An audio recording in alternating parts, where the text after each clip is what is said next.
This next section talks about foster care and how foster care has evolved through the years, and how the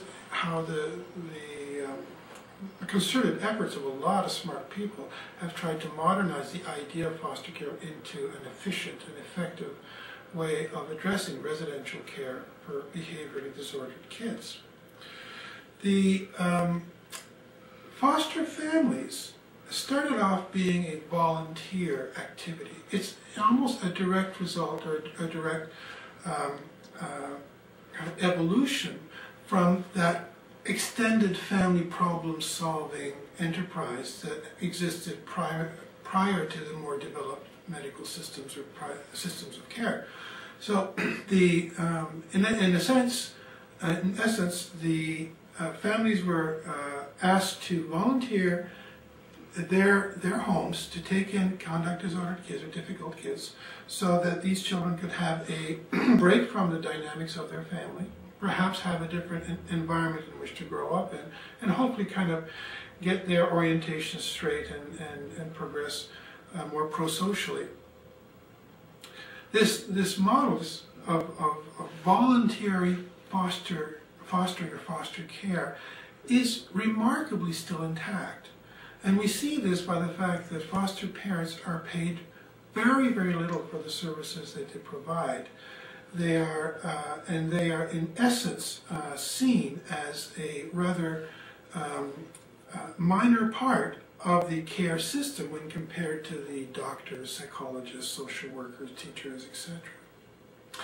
The fostering system prior to the development of the modern systems of care were very powerful entities. If you think about it, if a family gets together and talks about the need for Uncle Fred or Aunt Mary to look after this little boy, this family is powerfully endowed with authority to act on behalf of the entire community.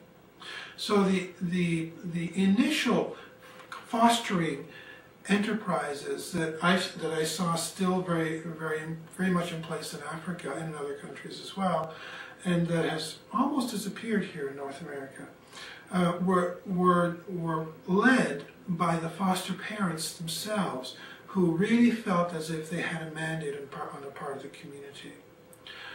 Fostering in North America, foster care in North America, even though it has the best results, doesn't have great results. And we have had to look carefully at what it is that makes these families, in many ways, less successful than the ones that came before them. We can identify a couple of factors. For one, these families are primarily disempowered. They really are unable to act unless they have the okay or the green light from social workers, from doctors, from psychologists, from teachers. They really are, if you want, the least empowered members of the care team. And this certainly affects their capacity to function. Secondly, they don't have as rich a connection with their community. Foster families tend to be quite isolated in their activities in our society.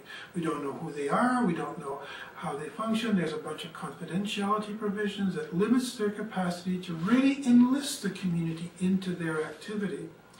So we think that those are some of the factors that may have led to modern foster families being less effective than we would like.